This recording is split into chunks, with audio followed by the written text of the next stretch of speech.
美國最新下令 AI 必須要選邊站哦，反被中國大陸逼入了牆角，而這幾個國家包括了35國，美國都說你都要2選1，你要麼選美國，要麼選中國大陸。那另外一方面，美國很重要的這個蘋果公司哦，現在則是離不開中國大陸的這個牽問哦。今天就這些議題，我們來關心美國逐 AI 數位高牆，也抵不住中國嗎？好，我們會做深度的剖析。先來看到，剛剛我們特別提到了嘛，華府現在進一步要把 AI 戰爭呢打入一個選邊的測試，要求35個國家呢，這些叫做這個美國跟美國已經準備要簽署的 AI 機會聲明國，35個國家你要選邊站。如果你要參與中國主導的這個 AI 組織的話，那你就會被我們美國的這個所謂的系盛世合作給排除在外。系盛世是什麼呢？其實在去年美國推出的一個 AI 聯盟哦。裡面主打的就是說，你在這當中呢，不只是使用美國的晶片而已，包括我們的模型啊、資料啊、跟供應鏈、國際標準，你都必須要站在美國這一邊。那目前加入這個系盛世的國家有20個國家，包括了日本、南韓、荷蘭、德國。哈薩克是比較有爭議的一個國家，因為他認為說，我不要在中美之間選邊站，我就是兩邊我都覺得我想要參與。於是呢，美國就開始對他這個發出了非常不滿的聲音哦，就認為說，如果你要參與在美國的框架當中的話，你就不能加入中國，免得被中國大陸找到了一個破口。而美國之所以要切斷各國選邊站的目的，就是要切斷中國取得晶片、算力跟關鍵的礦產從第三國來獲得。這也是他們為什麼這麼氣哈薩克的原因，並且第二個，因為簽問呢，現在在世界非常的受到矚目，光是前半年已經下載破30億了，所以美國很擔心其他的國家政府企業也使用中國大陸的簽問，所以呢，現在要把這些各種國際的標準都鎖入在美國的體系當中。美國到底在怕什麼？委員怎麼看？美國跟西方國家對於中國 AI 的封鎖分成2個層面哦，就是第一個層面就是我們很熟悉的，就是關於晶片的封鎖。那麼晶片的封鎖在過去這1年的期間，其實由華為領軍哦，已經有了很高的這個效果跟突破了。所以我們看到了這個 DUV 那麼已經幾乎可以造成原型機了，然後馬上就要量產了。EUV 接下來應該也可以在技術上攻克了。那你更不要提到華為所最近推出來的像950超節點或者是濤定律哦，這些都是試圖要走出另外一條賽道去解決現在的這個硬體封鎖。但是另外一點哦，就是中國大陸它在面對美國的 AI 封鎖的時候，它在軟體也做了同步的突圍。大家最熟悉的是什麼？就是當年的 DeepSeek。為什麼 DeepSeek 可以用相對比較低的算力？然後呢，用相對比較低階的 GPU 而能夠達到效果，其實關鍵的原因就在於它改變了它的整個的演算法的模型，它在模型上在軟體上做了突破。所以當時從 DeepSeek 開始，它就引進了一個叫做混合專家模型。現在各位看到所有的大模型，你會看到幾個數據。第一個，它會告訴你這個模型的總參數是多少，比如說 1.5 兆、1.6兆、3兆，大概這個 2.8兆，就是不同的這個數量，可能有的是幾千億哦。那但是第二個數據大家會看到的是什麼呢？它叫做激發的這個參數量。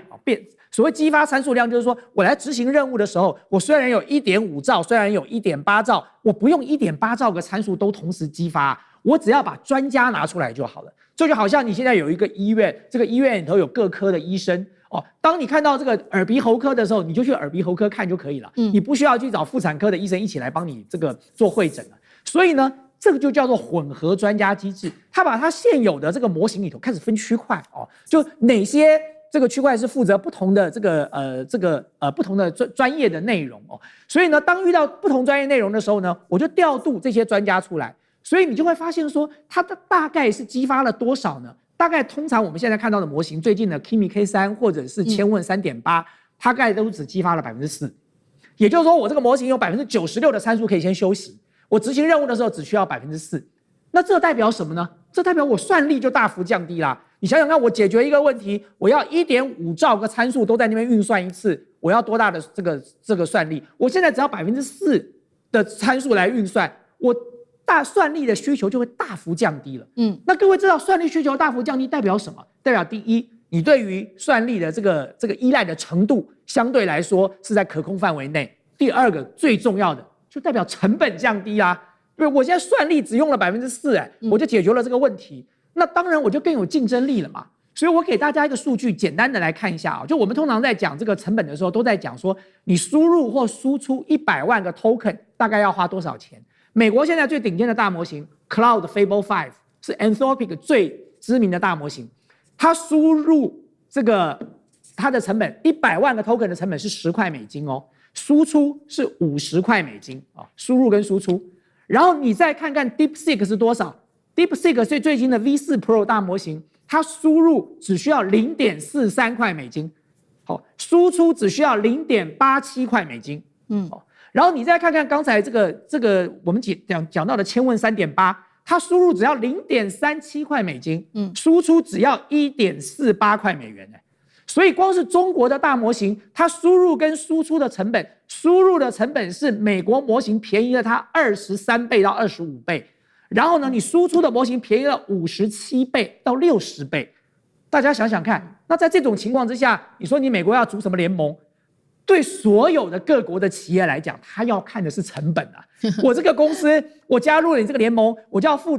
這個更多的這個費用給 Anthropic 跟 OpenAI， 難道我傻了嗎？那你更不要講說，就算國家要加入，企業也未必會買單呢。我這個企業的成本變高了，難道是你國家幫我出嗎？或者你白宮幫我付嗎？所以，因此，如果要在現在這樣的一個賽道上跟中國大陸進行成本競爭，用美國這個方法是根本不可能行得通的。好，所以我們看到面對於中國大陸技術的這個來勢洶洶，美國現在怎麼辦呢？不只是限制中國大陸的產品輸出而已，而且是鎖國，不只是鎖美國而已，還要聯合，包括剛剛委員特別提到的，我們看35個國家一起把中國大陸鎖在外面。那所以呢，現在也發生了一個問題是說，美國希望各國一起鎖住中國，但是美國自己內部的企業先跑票了，它就是蘋果。蘋果因為現在我們知道 AI 都非常的需要記憶體嘛，所以它就找上了中國大陸的長興存儲啊，還有長江存儲來幫忙。當然了，商務部這邊就痛批蘋果怎麼可以這樣做，會挑戰美國的美光跟本土的半導體。但是為什麼蘋果偏要這樣做呢？原因就是因為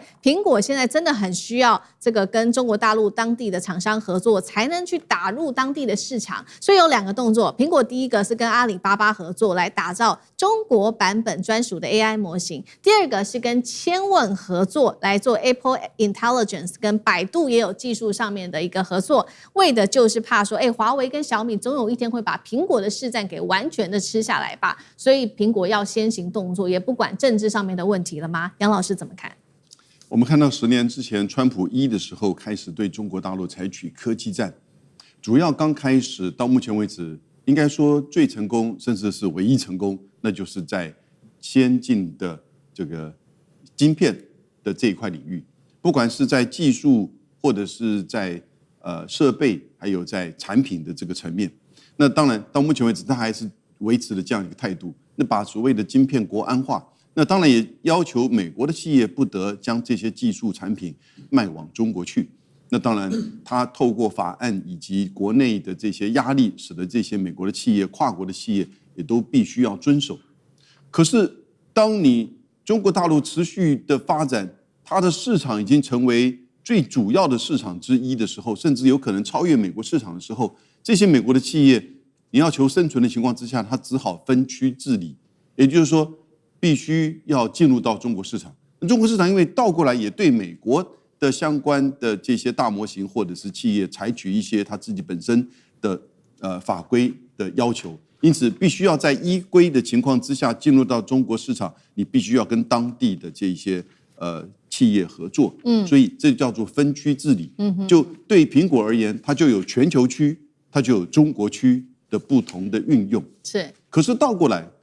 其實在這個晶片以外的這個領域，過去這10年來的發展，你會發現到，其實這個是風水輪流轉，變成是中國在許多的商品層面，其實已經超越美國，尤其是在技術跟供應鏈這個層面。我們就講電動車，或者是人形機器人。現在倒過來是美國自我設限，形成一個孤島，不准中國商品進入到美國。那或者是說呢，會要求一些其他的這個轉變。所以現在看到國家之間用政治介入到這些科技的這個因素，因為國家都把科技當作自己國家權力的象徵，而彼此之間，尤其是大國的競爭，都跑不掉，而企業只好自己找自己的空間來去適應。好，那同樣一個問題也特別請教艦長，因為剛剛楊老師也特別提到有關於電動車模式，有沒有可能未來中國大陸也複製所謂電動車模式，就是不能出口給你美國，那我就轉到其他東南亞國家去好了？會不會 AI 也是用這樣的方式，低成本的開源的，先給其他願意用的國家，然後來拿下全球的市場，甚至首先是拿下全球南方市場，然後反過來孤立美國？艦長怎麼看？我覺得你慢慢注意看北京的戰略，你就會知道。王毅講的一句話是非常非常的這個典型。他說：“他強，任他強，清風佛山港；他橫，任他橫，明月照大江。”他的意思是什麼意思哦？其實我現在不管你怎麼樣對我，你美國要這樣，每天在這樣弄，我基本上我完全不理你，我就做我的事情。那我覺得我要怎麼樣發展 AI， 我要怎麼樣去弄，我也不寄望你，因為我知道你不會幫我。但是我就照我的步子去走。講個最簡單的，好比說這個開源，這個 AI 開源的 DeepSeek 是開源系統，那我們就是使用可是你知道那些專家、那些公司，它可以進入它的內部去修改它的軟體的啊，這是一個，它是公開的。還有一個就是他們今年組織了29個國家簽訂世界人工智慧合作組織，29個國家，大部分都是南方國家。